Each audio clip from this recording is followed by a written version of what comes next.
sacs plastiques. Un mal ou un bien? En tout cas, un constat s'impose. Chaque année, entre 500 et 1000 milliards de sachets plastiques sont utilisés dans le monde. Des plastiques bien pratiques car ils rendent beaucoup de services. Aujourd'hui, presque tout s'emballe dans des sachets plastiques. Les courses du marché ou du supermarché, l'eau, les jus de fruits, la tiki. Et une fois le contenu de ces sachets consommé, on se contente de les jeter dans la nature, généralement sur la voie publique. Ainsi, bien qu'interdits, les sachets plastiques n'ont pas disparu en Côte d'Ivoire. Pour nous les vendeuses, les sachets plastiques nous arrangent. Parce que c'est ce qu'on utilise pour servir nos clients, ceux qui doivent faire emporter. C'est dans ça qu'on les sert. Donc vraiment, ça nous arrange beaucoup. Pour moi, les sachets plastiques sont très importants parce que j'utilise ça souvent pour servir mes clients. C'est vrai, le gouvernement interdit les sachets plastiques, mais c'est parce qu'il n'a pas encore trouvé de bonnes solutions que nous continuons à les utiliser. On ne peut pas servir la nourriture dans les emballages en carton, le papier. Donc nous sommes obligés de prendre les sachets plastiques pour servir la nourriture dedans. Aujourd'hui, on voit que le sachet a un problème. On a un problème avec le sachet, mais moi je crois que c'est la manière dont on l'utilise. Parce que prendre le sachet et puis après l'utilisation, le jeter dans la rue, qui va aller boucher les bouches des caniveaux, et en sachant que ça ne pourrit pas, je pense que c'est nous qui l'utilisons mal. Parce qu'on ne doit pas le jeter, on ne doit pas jeter la saleté dans la rue. Mais si on ne jetait pas dans la rue, qu'on avait un endroit où mettre le sachet plastique, on peut le retransformer, on peut l'utiliser plusieurs fois. Les sachets plastiques bouchent les canalisations, s'incrustent dans le sol. Conséquence, l'eau de pluie ou simplement les eaux usées ne peuvent s'évacuer normalement, une menace qui inquiète. Les sachets ont un effet très négatif sur l'environnement. Par exemple, les caniveaux sont bouchés, l'eau de pluie traîne les sachets jusqu'au niveau de la mer. Et si on ne prend garde, arrivé à un certain moment, il n'y aura plus de poissons dans la mer même. Si on engageait des agents qui se promènent de quartier en quartier, si tu laisses tomber un sachet, on t'oblige à ramasser. Les sachets plastiques, c'est un danger pour l'environnement. Ça dégrade le sol. Et les sachets plastiques, on en trouve un peu partout. Les caniveaux sont bouchés à cause des sachets plastiques. Pour moi, le gouvernement devait prendre des mesures importantes pour arrêter que l'on jette les sachets plastiques un peu partout. Du 2 au 17 juin, place à la quinzaine de l'environnement, occasion de sensibilisation sur les bons gestes pour la préservation de l'environnement et arriver petit à petit à changer les mentalités. Un travail de longue haleine en perspective. Absolument. Alors, docteur Nébé, bonjour. Bonjour. Est-ce que les sachets plastiques, c'est culturel? Les sachets plastiques, c'est devenu culturel parce qu'avant, on n'utilisait pas les sachets, on utilisait les cuvettes, on utilisait les cabas en raffia, on utilisait d'autres modes de transport de nos victuailles et de tout ce que nous achetions. Mais aujourd'hui, il y a des gens, à part le plastique, qui ne connaissent rien d'autre comme mode de conditionnement. Donc on peut dire que c'est devenu quasiment la nouvelle culture depuis les années 70-80. Bien. Maintenant, le rapport à ces déchets, à ces ordures et spécifiquement au plastique, là aussi, c'est une affaire culturelle. Parce qu'aujourd'hui, la Terre entière utilise le plastique. On s'est rendu compte de ces anomalies. Comme le disait quelqu'un dans l'élément, il est possible, pourquoi pas, de déposer des poubelles. On a même des poubelles en plastique, ce qui est un cas déjà de recyclage même du plastique. C'est-à-dire, c'est dans l'utilisation et surtout ce qu'on fait après du plastique que je pense que les problèmes se posent. Et les problèmes se posent. Docteur Thié, dites-nous, quels sont les dangers de l'utilisation des papiers plastiques? Merci. Il faut dire que les dangers sont multiples. Regardons juste autour de nous. D'abord, du point de vue esthétique. Les sachets plastiques mettent environ 400 ans avant de se détériorer dans la nature, c'est-à-dire avant de se dégrader. Et donc, quand vous jetez des ordures dans un endroit, vous y allez quelques temps plus tard, vous constatez qu'il ne reste que le plastique. Donc, l'esthétique, d'abord, a pris un coup. Secondo, les sachets plastiques, dans la nature, peuvent entraver donc le développement de l'agriculture, par exemple, parce que le sol est étouffé. L'eau ne peut pas s'infiltrer. Donc, un problème économique. Autre élément, qu'on a montré tout à l'heure à la télévision, les inondations que nous avons très souvent. Nos caniveaux sont bouchés par les sachets plastiques. L'exemple du carrefour qu'on appelle le village Mel Théodore, dans l'Indénié, est patent. On a mis des dégrilleurs, mais quand vous y allez, vous ne voyez que des plastiques dans ces dégrilleurs, parce que nous les jetons ça et là. Autre élément, des études ont montré que l'utilisation de ces sachets plastiques peut entraîner des problèmes de santé, voire des problèmes de cancer. Aujourd'hui également, nous constatons que nos mamans préparent même avec le sachet plastique pour étouffer le riz, ce qu'on ne faisait pas avant. Et donc, il y a des éléments, un contact entre la nourriture et le sachet. Et ces sachets sont des sachets de synthèse, c'est-à-dire c'est des produits pétroliers qu'on utilise pour fabriquer ces sachets. Ce n'est pas le caoutchouc de notre EVA. Alors, les problèmes sont multiples. Concernant la production, quel type de sachets recyclables sont produits en Côte d'Ivoire? Sachets recyclables, bon, on peut recycler pratiquement tous les sachets. Tout est une question de technologie, et puis de reprise. Donc, si nous avons des unités qui peuvent reprendre, comme on l'a dit tout à l'heure, il y a des paniers, aujourd'hui des paniers qu'on appelle, bon, je ne dois pas dire certains trucs, mais des paniers qu'on utilise pour les poubelles, ou même à la maison pour la lessive, etc., qui sont faits de plastique repris. Donc, on peut le faire, mais donc, ça n'existe pour pas l'instant, encore. ça n'existe pratiquement pas. Mais des unités commencent à s'installer pour le faire. Parce que quand même, il y a plusieurs unités, plusieurs récupérateurs. Donc, ils revendent ça à des unités qui font ce recyclage-là. Mais c'est minime par rapport à la quantité qui est produite. Docteur Thier, il y a un téléspectateur qui revient sur une question, mais qui est assez d'actualité. Le Rwanda, qui sort de crise, a pu maîtriser, qui sort de crise comme nous, entre guillemets, hein, parce qu'il ne faut jamais comparer les trucs comme ça, a pu maîtriser son interdiction par rapport aux sachets plastiques. Qu'est-ce que nous faisons en Côte d'Ivoire? Est-ce que cela est dû au laxisme des autorités ou bien à l'incivisme de la population, ou c'est une conjugaison des deux? On ne pourrait pas parler de laxisme des autorités. Les autorités ont pris les mesures qu'elles ont trouvées. Oui, mais on prend toujours des mesures aussi, il faut les accompagner de faits concrets. Si on arrête quelqu'un qui fait des choses comme ça, ça va servir d'exemple à d'autres. D'accord, je voudrais certainement partager votre avis. Mais il faut dire que ce qu'on n'a pas vraiment fait pour l'instant, c'est la répression. Parce que les pays comme le Rwanda, on ne peut pas les comparer à la Côte d'Ivoire. Pourquoi c'est les pays africains? Pourquoi? Parce que les drames que les Rwandais ont vécu ne sont pas comparables à ce que nous vivons en Côte d'Ivoire. Donc, du coup, celui qui sort d'un génocide n'a pas la même façon de penser que celui qui vit paisiblement dans un autre pays. On n'a pas besoin de drame pour améliorer son cadre de vie. Justement, je suis en train de dire que comparaison n'est pas raison. Et donc, notre problème fondamental, c'est l'incivisme. Nous sommes dans un pays où personne ne respecte rien. Chacun dit, on se débrouille.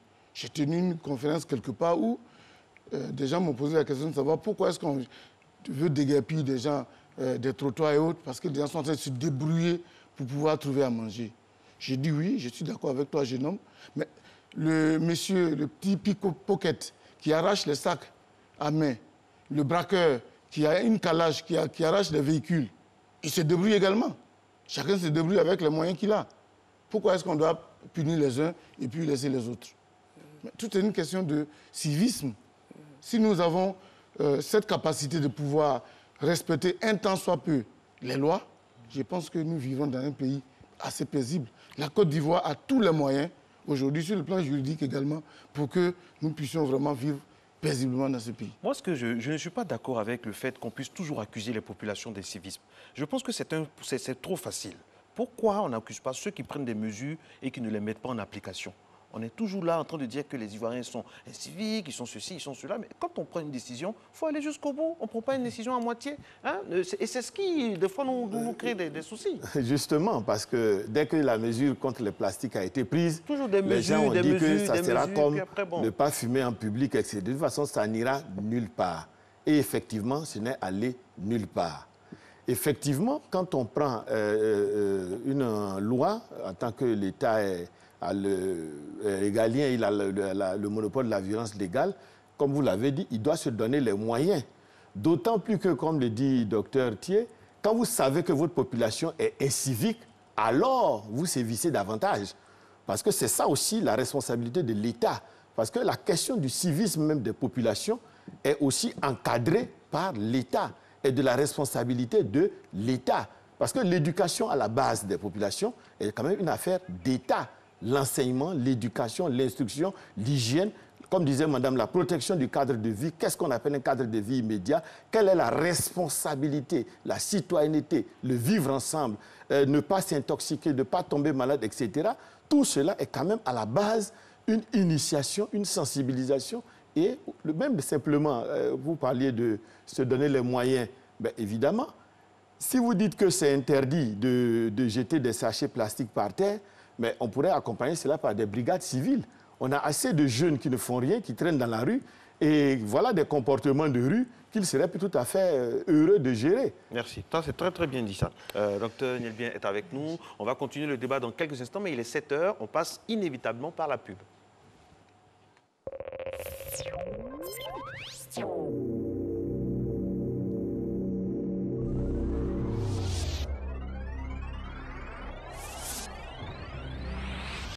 Des rumeurs persistantes dans la filière anacarde font état d'une révision imminente du prix plancher Borchamp de la noix brute de cajou. À cet effet, le Conseil du coton et de l'anacarde rappelle aux opérateurs économiques intervenant dans la filière anacarde que les prix planchers obligatoires de la noix de cajou brute, bien séchée et bien triée, ne comportant aucune matière étrangère, fixée comme suit par le gouvernement le 14 février 2018, demeurent en vigueur. Prix plancher Borchamp, 500 francs CFA le kilogramme. Prix magasin intérieur, 525 francs CFA le kilogramme. Prix magasin portuaire, 584 francs CFA le kilogramme. Ces prix sont des prix minimums en dessous desquels aucun achat n'est autorisé. Tout opérateur contrevenant à ces dispositions s'expose aux sanctions prévues par la réglementation. Il est demandé à tous les acteurs de la filière de veiller au respect scrupuleux de ces prix.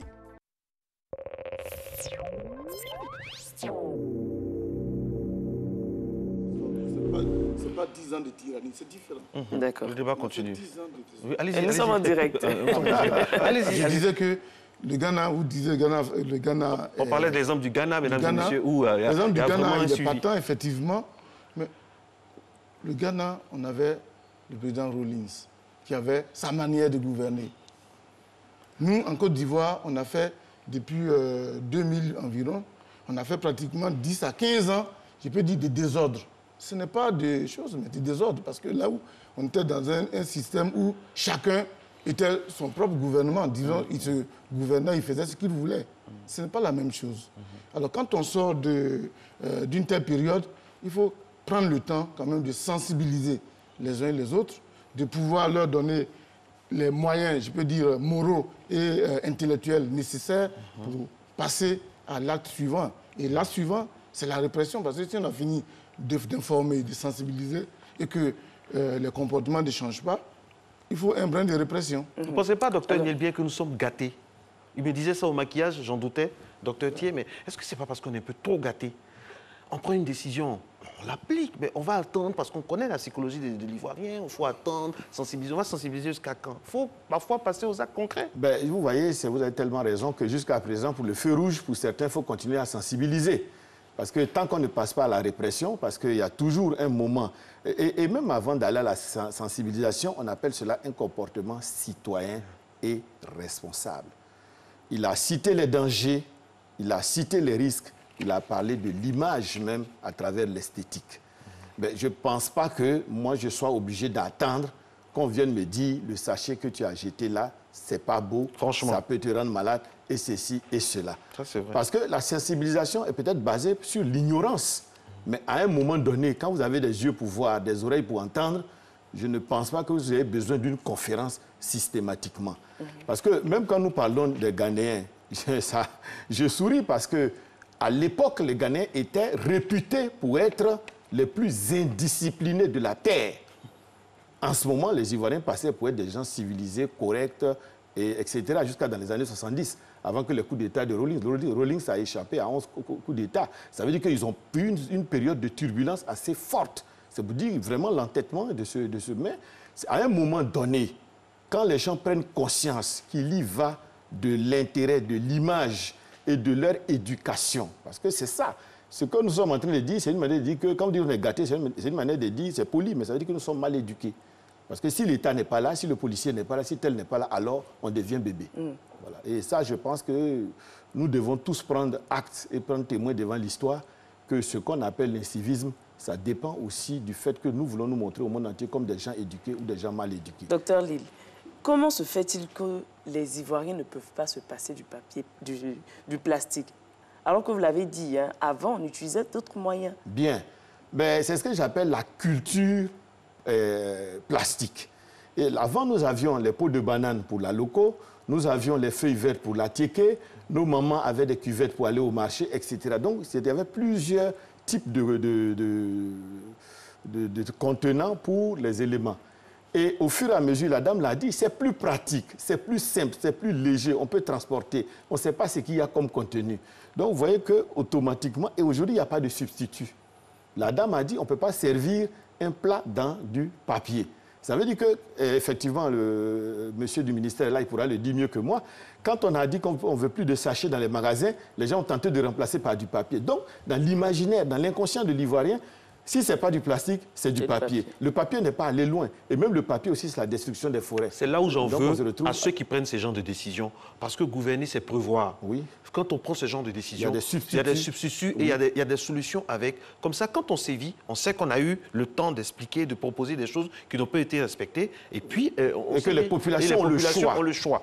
Mais là, on propose quelque chose. Et c'est là où le directeur de l'environnement et la prévention des risques nous interpelle. Alors, oui, on a tenté comme ça quelque chose et on s'est dit, bon, si ça ne marche pas, on va dire que c'est les civistes des Ivoiriens. Et puis on est tranquille. Je suis un peu étonné parce que normalement, on ne devait pas aller dans ce sens-là. Aujourd'hui, le monde entier, on est dans la mondialisation. Des choses se font partout ailleurs. Donc, nous n'inventons rien. Pratiquement, tous les pays sont en train de prendre la même mesure. Vous avez parlé du Rwanda, il n'y a pas que le Rwanda. Récemment, on était à une conférence avec la CEDEAO où on discutait également avec nos frères du Burkina Faso qui sont également en train de prendre les mêmes mesures. Mais la substitution existe. Vous savez, dans un pays, le gouvernement trace le cadre. Le développement d'un pays, c'est les individus, c'est le secteur privé. Ah bon? Oui. Regardez tous les grands pays. Seulement? Tous les pays développés, l'État n'a pas des usines. Les usines appartiennent au secteur privé. Mais l'État agit. L'État trace le cadre pour dire, voilà dans le sens dans lequel nous voulons aller. Même quand on dit, par exemple, aujourd'hui, même chez nous, quand l'État fait les routes, c'est le privé qui fait les routes. Oui, d'accord. L'État paye pour la route, mais c'est le privé qui fait les routes. Peut-être, nous sommes d'accord avec ça. Donc, ce que je veux vous dire, c'est que la substitution existe. La dame qui a dit qu'on ne peut pas servir la nourriture dans les sachets plastiques, est-ce que nous sommes obligés de servir la nourriture dans les sachets plastiques? Est-ce que vous êtes allé lui dire ça en tant qu'État? Est-ce que vous êtes allé avec des mots, des exemples, avec des campagnes de sensibilisation? Je finis une minute.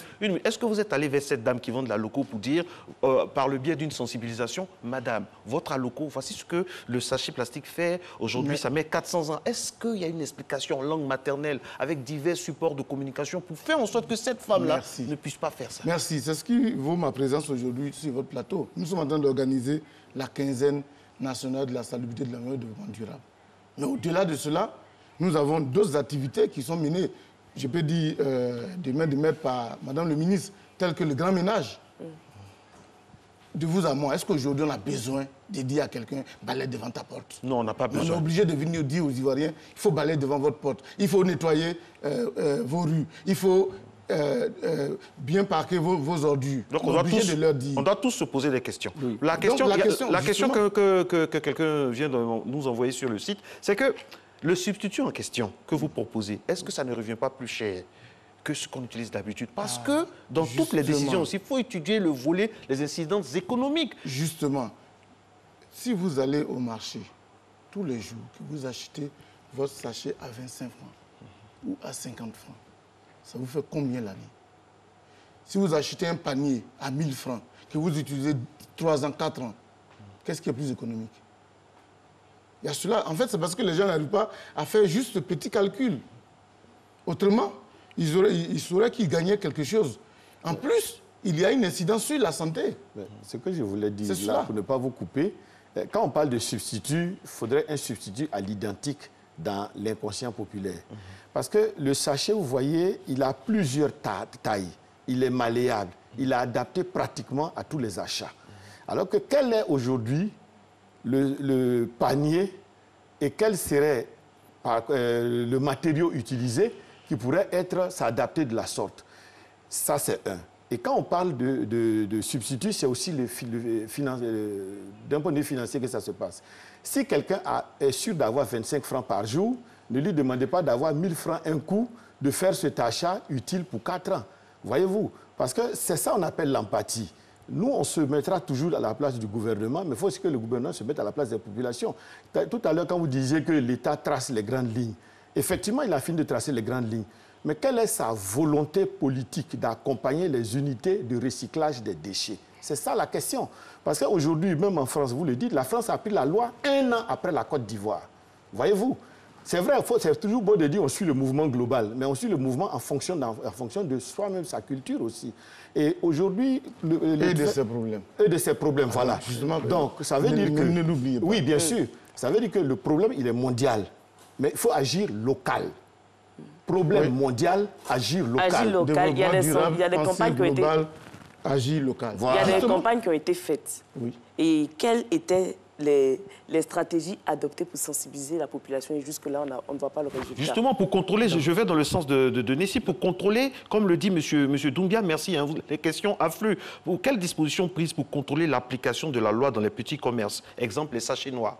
Les sachets noirs, c'est difficile à dompter. Vous n'arrivez pas. Les sachets bleus aussi. Les sachets noirs, les sachets bleus. Voilà. Il faut d'abord dire, il faut recadrer le débat. D'abord, ce n'est pas tous les sachets qui sont interdits. D'accord. D'accord. Il y a, au niveau du décret et de l'arrêté d'application qui a été pris, des dimensions, des tailles bien précises. Lesquelles? En fait, il s'agit des sachets à usage unique. D'accord. C'est plus dangereux que ce qu'on peut utiliser plusieurs fois. Des sachets beaucoup plus grands. Ceux qui sont beaucoup plus grands, généralement, quand une ménagère va à la maison avec, elle garde pour réutiliser au moins 1 semaine, 2 semaines. Mais tout à l'heure, on a montré dans l'élément des petits sachets. Les sachets noirs. On met juste l'emballage, des petits sachets noirs qui tiennent par-ci, par-là. Le problème de la Côte d'Ivoire, c'est transparent aussi. C'est qu'il y a des unités industrielles connues et des unités industrielles inconnues. Aujourd'hui, des gens fabriquent des sachets dans leur salon. Mais puisque vous tracez le cadre, c'est à vous de trouver tout ça et puis régler le problème. Le ministère du Commerce, qui est chargé de faire tous ces contrôles, fait les contrôles qu'il peut faire. Mais si vous fabriquez, M. Marcelin, vous fabriquez des sachets dans votre salon. Dans votre chambre. Dans votre chambre. Mais tant qu'on n'a pas l'information, on ne peut pas aller contre. Du coup, le lendemain matin, on retrouve des sachets sur le marché. Mais c'est pour ça qu'il faut avoir des brigades sur le terrain. Forcément, on va remonter la filière. Justement, je suis en train de vous dire que récemment, l'élément est passé encore à la télévision. Le ministère du Commerce a des agents qui contrôlent ces éléments. Oui, ça c'est le ministère du Commerce. Voilà. Mais comme pour le moment, celui qui est sur le plateau est du ministère de la Salubrité et du Développement, vous, votre brigade est où? J'étais en train de Vos brigades sont où, s'il vous plaît? Voilà. On avait juste une brigade de salubrité qu'on est en train de reformer. Oh là là. Pour avoir... Non, ne criez pas. Dans tous les cas, tout est une question de choses. Il faut aller à vous aviez une brigade que vous êtes en train de... Vous aviez une brigade. Ça veut dire qu'en ce moment, sur le terrain, il n'y a aucune brigade pour vérifier ça. Je n'ai pas dit ça. C'est ce que vous dites? J'ai dit, nous avons une brigade. Nous avons l'agence de gestion des déchets qui a été créée récemment, qui faisait donc la fusion entre l'ANASUR qu'on avait avant et le Fonds de financement des opérations de salubrité. Donc c'est de cette réforme que je parle. Et la brigade répondait donc à l'ANASUR en son temps. Alors, s'il y a eu fusion entre l'ANASUR et le fonds, donc il y a tout ce qui est réforme institutionnelle qui accompagne. C'est de ça que je veux parler. Je n'ai pas dit qu'il n'y en a pas du tout. Mais on pourrait aussi se poser la question de cette brigade est composée de combien de personnes? Parce qu'à Abidjan, ce sont des millions de personnes. Est-ce que la brigade arrive à recouvrir le territoire national? C'est pas seulement Abidjan. Je vous dis, pour l'instant, non. Pourquoi pour l'instant non, alors qu'on veut que les choses se règlent? Merci beaucoup. En fait, on est tellement pressé. Non, on n'est pas pressé. On n'est pas pressé, on est pragmatique. Il y a une loi, il y a une décision. Moi, on est logique. Hein. Il y a une décision. On est pressé. Non, vous êtes pressé. Non, on n'est pas pressé, on est réaliste. On est pressé. On n'est pas pressé, monsieur le docteur. Il y a une loi qui existe. Enfin, il y a une décision qui a été prise. On veut que les sachets plastiques ne soient plus de mise certaines dimensions. Okay. Donc, on prend les décisions idoines pour que ce soit effectif sur le terrain, par le biais de sensibilisation, par le biais d'actions concrètes sur le terrain. Quand on a pris la mesure, des voix se sont levées pour dire voilà tel impact négatif, etc. Le gouvernement qui veut écouter les Ivoiriens, justement, ça il faut mettre ça en exergue, écouter les Ivoiriens, a appelé tout le monde à une table pour discuter. Ce processus a pris au moins 18 mois. Ben vous voyez, docteur, que vous me rejoignez, que le problème est mondial, on agit localement. Parce que si vous ne discutez pas d'abord, que vous interdisez sans substitut... Non, il y a eu des discussions avant. Il y a eu des rencontres avant. Il y a eu des rencontres avant avec les opérateurs économiques, avec la Confédération générale des grandes entreprises, etc. Il y a eu des rencontres avant. Mais quand le décret a été pris, il y a eu toujours des gens qui se sont plaints. Et les populations se plaignaient de quoi? Les gens se plaignaient de quoi? De la fermeture des usines? Ce n'est pas les populations, c'est les opérateurs économiques qui se sont plaints. Donc le gouvernement les a appelés à une table de négociation. Ils se sont assis pour rediscuter. C'est bon, vous ont trouvé des solutions? Justement, mais aujourd'hui, il y a des gens qui... Il y a des résultats. Il y a des gens qui ont réformé leur système. Il y en a qui se sont reconvertis. Il y en a qui produisent aujourd'hui... aujourd'hui, si vous allez en boulangerie, vous n'avez plus les sachets plastiques. Vous allez en pharmacie, vous n'avez pas les sachets plastiques. Mais le problème n'a pas été résolu. Docteur Thier, cette proportion-là, docteur Thier, soyons réalistes, je dis tout ça toujours, cette proportion de pharmacie, de boulangerie, pèse combien dans les nombreuses étals de vendeuses de sachets plastiques noirs? Le sachet noir aujourd'hui est le plus utilisé en Côte d'Ivoire, à Abidjan, en périphérie, tout ça. Quand vous me parlez de la pharmacie et autres, c'est vrai, il y a eu un mieux, tout ça, mais c'est infime par rapport à tout ce qui reste. Ce que vous nous demandez, et je vous comprends, c'est de faire la répression. Non, au fait, non seulement la répression, mais la sensibilisation. Parce qu'il faut qu'on sache. Laissez-moi finir. Je suis en train de vous dire que nous avons la quinzaine nationale de l'environnement, de la stabilité de développement durable. Donc il faut attendre la quinzaine pour qu'on puisse savoir tout ça. Je n'ai pas dit ça. Maintenant, je suis devant vous parce qu'il y a la quinzaine. Je suis devant vous parce qu'il y a la quinzaine. C'est-à-dire qu'il ne faut pas toujours jeter la pierre aux autres. Aujourd'hui, vous êtes journaliste. Combien de journalistes produisent des choses sur l'environnement? Moi, quand je dois passer à la télévision, je dois payer. Oui, mais là, vous ne payez pas. En plus, Matin Bonheur, on a une rubrique, on a un spécialiste, on a un spécialiste, c'est gratuit, les passages à Matin Bonheur, surtout quand on veut faire connaître quelque chose. Et ensuite, nous avons un spécialiste de l'environnement, qui nous donne des informations, qui vient ici tous les mercredis pour nous parler d'environnement. Chacun fait sa part, qu'on soit journaliste. Ce qu'on dit aujourd'hui sur ce plateau, ce que nous disons aujourd'hui sur ce plateau, nous sommes en droit de le dire, c'est que lorsqu'il y a une décision, il faut l'accompagner de sensibilisation et enfin après de répression. Mais je suis en train de vous dire que la sensibilisation se fait. Aujourd'hui, la ministre a fait prendre... Parce que vous êtes là, vous dites que vous êtes là pour parler de la quinzaine. Oui, mais justement... Vous êtes là à titre vraiment sans... C'est parce que la rédaction en chef vous a invité. Justement, on profite de la quinzaine pour venir sur un moment important aussi pour notre pays, notre environnement. Parce que le thème de la quinzaine de l'environnement, ça porte sur les sachets plastiques, donc je suis d'accord de parler de cela avec vous. Mais cela ne va pas occulter également le reste de tous les programmes. Ce que je suis en train de vous dire, c'est que nous avons instauré ce qu'on appelle le grand ménage. Mais aujourd'hui, même le grand ménage qui a été instauré, combien de personnes le suivent? Ça également, non, et au moins une fois dans le mois, on parle de grand ménage.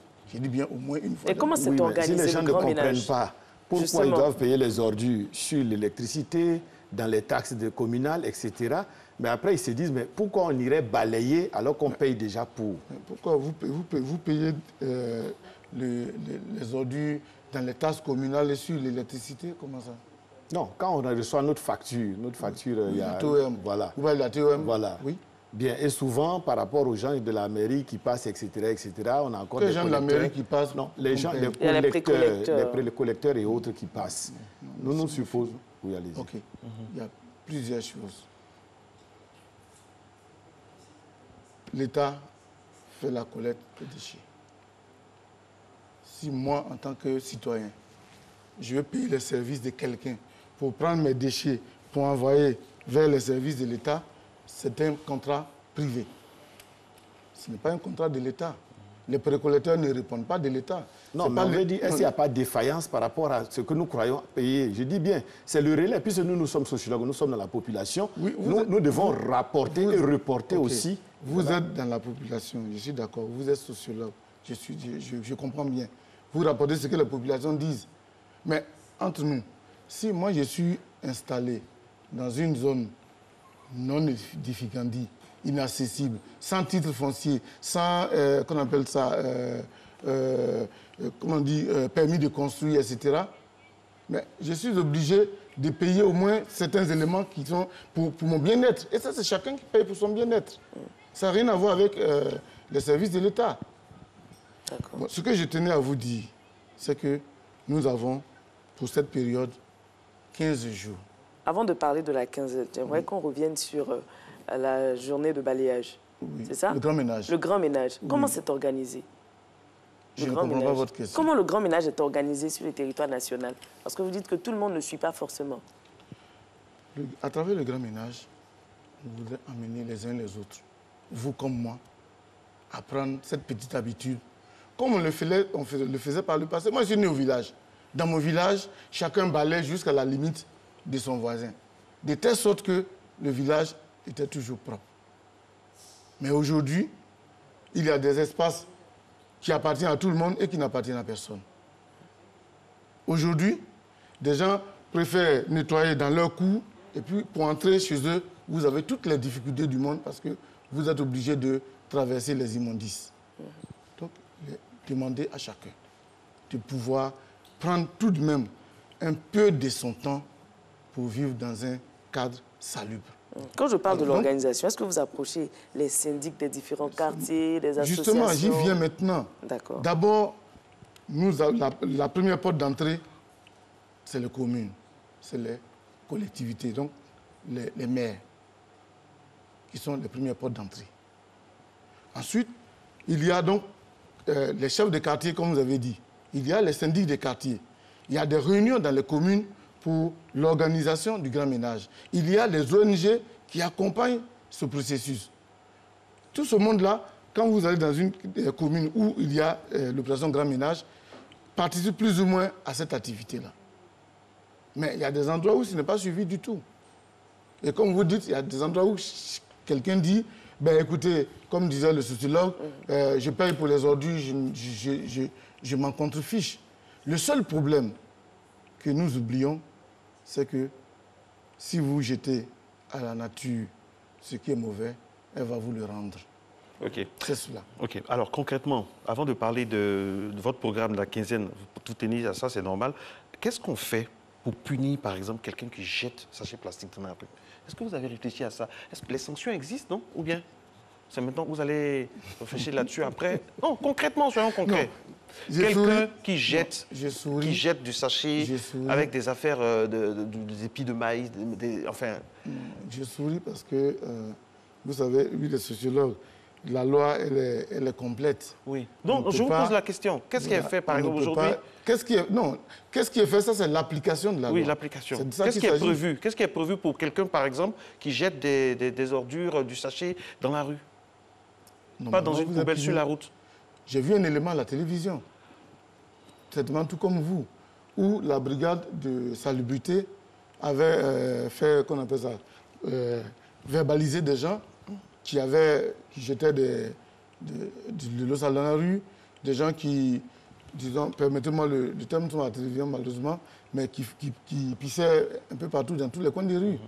Donc, il y a des sanctions qui sont prévues. Est-ce qu'on peut revenir sur les sanctions? Vous les avez?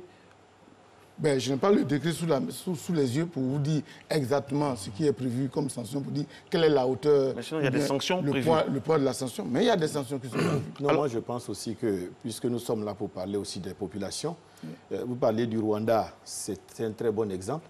C'est vrai que c'est puni de la loi, mais c'est parce que aussi l'État s'est donné les moyens de tracer les ordures. Même si vous payez un épi de maïs à Kigali, la dame vous demande de le consommer sur place et de lui remettre son épi de maïs. Parce qu'on sait que c'est elle, cet épi vient d'elle. Ou bien vous allez jusqu'à chez vous et vous le mettez dans votre poubelle. Au Ghana, vous jetez quelque chose, on vous oblige à le ramasser. Ce qui, déjà, moralement, fait plus d'effet. Parce qu'on peut dire 50 francs, 100 francs, 1000 francs, faites ceci. Quelqu'un peut dire, moi j'ai l'argent, donc de ma grosse 4x4, je jette quand même mon sachet. Mais on pense, pour nous sociologues, on pense que si vous essayez d'interpeller l'adulte qui sommeille, qui est en nous, parce que même un enfant de 4 ans, si on lui apprend, quand il a fini de manger, à débarrasser son assiette, à aller mettre les résidus dans la poubelle, à aller déposer, etc., c'est un adulte. Parce que ce n'est pas l'âge qui fait l'adulte, c'est le comportement qui fait l'adulte. Il faut revenir aux fondamentaux. Exactement. Il faut revenir aux fondamentaux. Et là, ça passe par l'éducation, la sensibilisation. Oui, ça, c'est très, très important. C'est ce que nous ne cessons de dire tout au long de... Tout comme vous le disiez, quand on parle de population, ne pensons pas forcément à des gens qui sont dans des zones défavorisées ou bien qui ont très peu de moyens. Merci. Même les cadres, comme je le disais tout à l'heure, moi j'ai interpellé plusieurs fois des gens dans la rue parce qu'ils baissaient sa vitre électronique et puis il jette la canette dehors. Je suis dans ma voiture, j'arrive à son niveau et puis je lui demande simplement, mais si vous l'aviez ramassé, ce serait intéressant. C'est chaque individu qui doit prendre la mesure.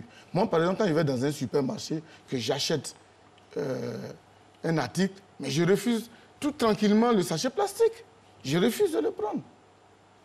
Parce que j'ai compris qu'il ne faut pas le prendre. Mais si, malgré tout, je le prends en tant que cadre, et même en plus cadre du ministère de l'Environnement, vous voyez là, quelque part, c'est un problème. Alors donc, l'éducation, effectivement, c'est à tous les niveaux. Souvent, les enfants sont beaucoup plus réceptifs, c'est pourquoi on commence par eux, et les enfants, par eux, on peut atteindre les adultes. Vous avez pris un exemple qui m'a plu, l'exemple du village. Vous dites que vous êtes né au village, qu'au village, il y avait des jeux de propriété, mais les chefs de village, les notables balisaient. C'est-à-dire ceux qui ne faisaient pas avaient des sanctions. Il y avait même des bannissements dans les villages, ou des gens qui ne sont pas propres. Il y avait des bannissements dans les villages. Et ça, je vais dire, cet exemple-là, de façon, ce micro-exemple-là, je vais dire, c'est ce que vous dites, nous sommes tous en phase, mais seulement, il faut être très, très pratique et pragmatique dans la sensibilisation et après la répression. Ça, c'est très important. Tout à fait, parce que le thème de notre débat, c'est comment changer les mentalités. Au Ghana, il ne lui faut pas plus de 2-3 jours pour se rendre compte qu'il est très sale et qu'il risque de donner une très mauvaise image du Ghana. Mais pire que ça, il est honteux d'être ivoirien. Voyez-vous, ça vous fait vraiment la leçon. Quand vous voyez que les rues sont propres, vraiment vous êtes impressionné. Mais peut-être quand vous oubliez votre comportement d'ivoirien chez les autres et vous jetez quelque chose, on ramasse, on vous donne. En Allemagne, c'est exactement la même chose. De telle sorte que vous avez raison, c'est chacun qui fait son policier. C'est chacun qui doit être conscient. Mais aussi, quelque part, peut-être que moi, je reviens encore un peu à l'idée du substitut et des opérateurs économiques. Le fait de ne leur avoir pas laissé le temps de s'organiser pour nous proposer des substituts identiques. Par exemple, la dame qui dit, moi, ma nourriture, je la mets dans ce plastique. Si on lui dit non, qu'est-ce qu'on lui propose concrètement en place et qui est dans les mêmes coûts, de telle sorte que... Bon, on croise les doigts, on espère qu'au sorti de la quinzaine de l'environnement, en fait, il y aura des choses nouvelles, on va avoir vraiment une révolution. Sur l'utilisation. Donc, il nous reste 1 minute. D'accord, la dame, je ne la blâme pas, mais il faut que je présente... Donc, docteur, vous présentez le programme. Encore que ce n'est pas ça la quintessence. Nous, notre thème, c'était comment changer les mentalités. Notre thème, ce n'est pas la quinzaine. Est-ce que on vous voit seulement quand il y a des événements et après, on ne vous voit plus, vous, les gens des ministères. On veut que ce soit sur le terrain. Non, je vous chahute. Alors, la quinzaine va comporter quoi? Sensibiliser les écoles, faire oui, d'accord. La quinzaine, on aura quoi à la quinzaine? À la fameuse quinzaine de l'environnement. Ah non, ne dis pas la fameuse quinzaine. Mais oui, c'est très important. C'est une fameuse. Oui, elle est très importante. Fameuse, ça veut dire que c'est populaire. Nous avons plusieurs faits. La quinzaine, vous savez, en juin, il y a 3 journées mondiales qui portent sur l'environnement en général. La journée mondiale de l'environnement, le 5 juin. Nous avons la journée mondiale des océans, le 8 juin, et la journée mondiale pour la lutte contre la désertification le 17 juin. Tout ça, ça porte sur l'environnement en général. Et donc, dans le cadre de cette quinzaine, nous avons 15 jours vraiment avec un programme assez alléchant, avec des partenaires également, et plusieurs éléments. Par exemple, la cérémonie de lancement qui a lieu ce matin. La télévision sera là-bas, merci. Nous avons le grand ménage le 2. Donc, le samedi 2 juin, nous avons le grand ménage à Bonois et dans les autres contrées du pays. Le 4 juin, nous avons des activités avec la BAT. D'accord, on ne va pas dérouler tout. Non, pas tout ça, mais je vais dire le plus important. Il y a la célébration de la journée mondiale de l'environnement dont je parlais. Nous avons également des journées scientifiques. D'accord. Et les jeunes viennent au cours desquels nous avons fait des panels. Autant de choses, autant d'éléments qu'on doit pour vraiment parler d'environnement, parler de tout ce qui compose les lois, tout ça, la répression, et puis le comportement citoyen aussi qu'il faut avoir. Merci beaucoup à vous, mesdames et messieurs. C'est ça, Matin Bonheur. On débat sans compromission et puis de façon simple pour que les Ivoiriens puissent savoir que quand même on prend à cœur leurs préoccupations et que les autorités puissent savoir qu'on va dans le sens de, voilà quoi, pour tout le monde, pour que tout le monde soit à l'aise. Bonne journée et surtout, bon week-end sur RTI. Ciao, ciao. Merci.